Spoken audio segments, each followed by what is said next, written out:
Significado de Deuteronômio 2. Em Deuteronômio 2, Moisés continua seu discurso aos israelitas, relembrando-lhes as instruções de Deus sobre como deveriam se comportar ao atravessar as terras de outras nações enquanto se aproximavam da terra prometida. Neste capítulo, Moisés descreve como Deus ordenou que os israelitas não entrassem em conflito com os edomitas, descendentes de Esaú, ou com os moabitas, descendentes de Ló. Eles deveriam pagar pelos alimentos e pela água que consumiam durante sua passagem por essas terras. Moisés também relembra as vitórias que Deus concedeu sobre os amorreus e os gigantes de Gate, e como Deus os protegeu durante sua jornada no deserto. Ele encoraja os israelitas a confiar em Deus e a obedecer às suas instruções, lembrando-lhes que foi por causa da rebeldia de seus antepassados que eles tiveram que vagar no deserto por 40 anos. O capítulo termina com uma descrição da derrota dos Emins e a ocupação de suas terras pelos Amonitas, antes de Moisés exortar novamente o povo a continuar confiando em Deus, enquanto avançam em direção à terra prometida. Comentário de Deuteronômio 2. Deuteronômio capítulo 2, versículos 1 ao 25.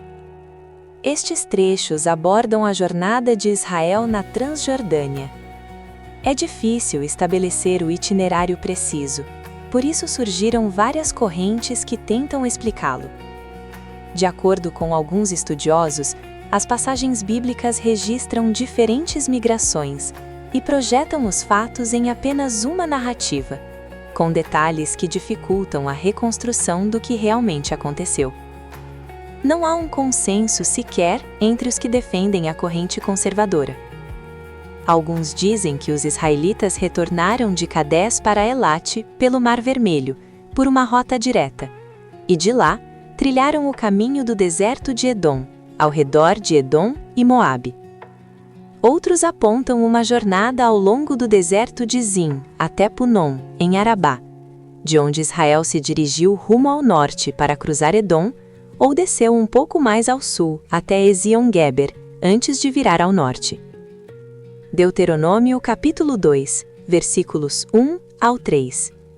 Então o Senhor me falou, dizendo: Podemos observar que de Gênesis a Deuteronômio, Moisés registrou de modo preciso as palavras que Deus lhe falara. Deuteronômio capítulo 2, versículo 4. Os filhos de Esaú, ou seja, os descendentes de Esaú, são os edomitas. Gênesis capítulo 36, versículos 1 a 8. Deuteronômio capítulo 2, versículo 5. A Esaú tenho dado a montanha de Seir por herança. Deus estendeu sua bênção aos edomitas quando lhes deu terra, exatamente como ele estava para fazer com Israel em relação à terra prometida. Todas as terras pertenciam ao Senhor, bem como o direito de cedê-las e tomá-las de volta. Deuteronômio capítulo 2, versículos 6 e 7. Os israelitas não podiam conseguir água ou comida guerreando, implorando ou roubando. Deus exigiu que o povo pagasse em dinheiro as despesas de sua jornada ao longo de Edom. Entretanto, o termo em destaque não se refere a moedas cunhadas, mas sim a peças de prata. Deuteronômio capítulo 2, versículo 8. Desde o caminho da planície de Elate e de Ezion-Geber. Este trecho se refere a um desvio do caminho do Mar Vermelho, onde essas cidades se localizavam. O deserto de Moabe ficava na área leste de Moabe. Deuteronômio capítulo 2, versículos 9 ao 11. Os moabitas se relacionavam aos israelitas por meio de Ló, Gênesis capítulo 19, versículo 37. Os descendentes do sobrinho de Abraão receberam como herança do Senhor o território de Ar, outro nome para a região de Moabe. Apesar de Deus ter concedido terras a Edom e Moabe, a concessão principal foi a Israel. Deus também forneceu a provisão ao povo de Amon, como no verso 19. Deuteronômio capítulo 2, versículos 12 e 13.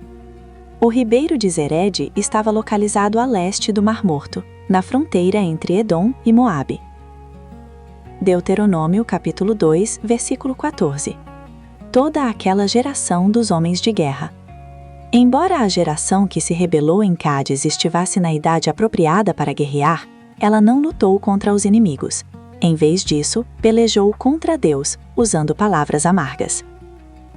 Deuteronômio capítulo 2, versículos 15 ao 19. Deus salvou seu povo por sua mão.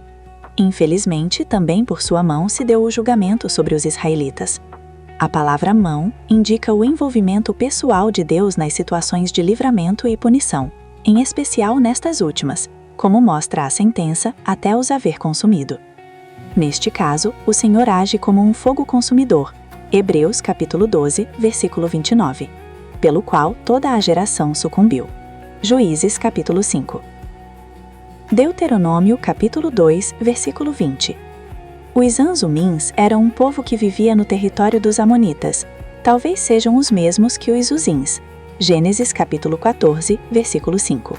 Deuteronômio capítulo 2, versículos 21 ao 23. Os aveus viviam em aldeias até Gaza, cidade filisteia na costa do Mediterrâneo. Contudo, foram destruídos pelos Caftorins, um grupo derivado de algumas tribos que viajou pelo mar até a costa de Canaã e a do Egito. E provável que Caftor seja o mesmo que Creta. Gênesis capítulo 10, Gênesis 10, versículo 14. Deuteronômio capítulo 2, versículo 24. O ribeiro do Amon, local que os israelitas deveriam atravessar para chegar a Esbom e possuir o território governado por Seom, situava-se na tradicional fronteira entre Moabe e Amon. Deuteronômio capítulo 2, versículo 25. Os poderosos feitos de Deus a favor de Israel infundiriam terror e temor em todas as nações. Josué 2, versículo 9. A libertação de Israel do Egito e os posteriores atos de proteção divina ficariam conhecidos por toda parte. Na hora da conquista, o medo que os povos sentiriam amenizaria o nervosismo dos israelitas. Mas, sobretudo, Deus seria glorificado pela disseminação do conhecimento de suas obras. Deuteronômio 4, 6. Deuteronômio capítulo 2, versículos 26 ao 29. O deserto de Quedemote estava localizado no território de Seom, em sua fronteira leste, a leste do Mar Morto.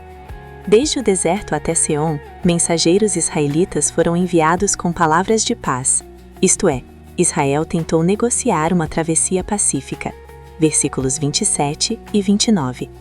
Deuteronômio capítulo 2, versículo 30. Seom foi responsabilizado pela proibição da passagem de Israel pela terra dele. No entanto, isso ocorreu porque o Senhor endureceu o seu espírito e fizera obstinado o seu coração. Deus tem soberania sobre o coração humano.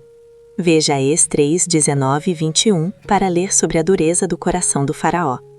Isso é um grande mistério, pois nunca poderemos entender a obra do Senhor no homem espiritual e a soberania divina quanto à vontade humana.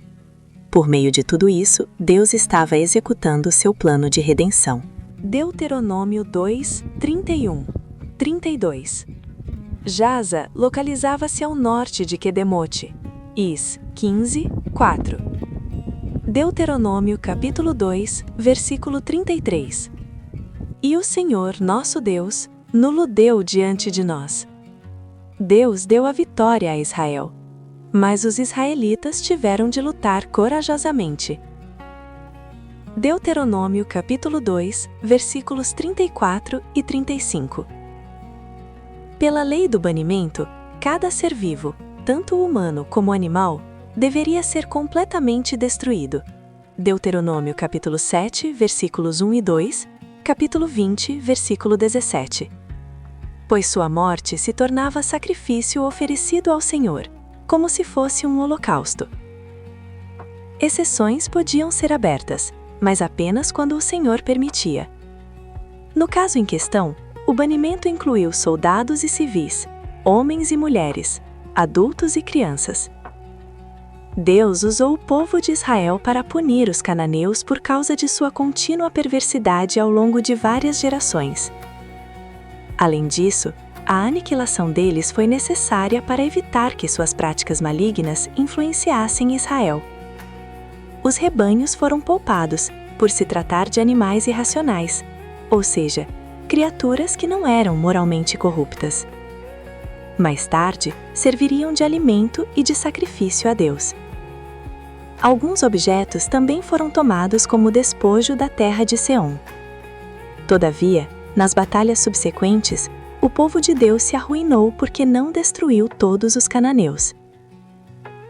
Deuteronômio capítulo 2, versículos 36 e 37. Aroer era uma cidade na margem norte do ribeiro de Arnon, na fronteira entre o território de Seom e o reino moabita. Gileade ficava ao norte da fronteira de Seom. E Jaboque era o rio que Jacó cruzou, em seu caminho de volta para Canaã. Gênesis, capítulo 32, versículo 22.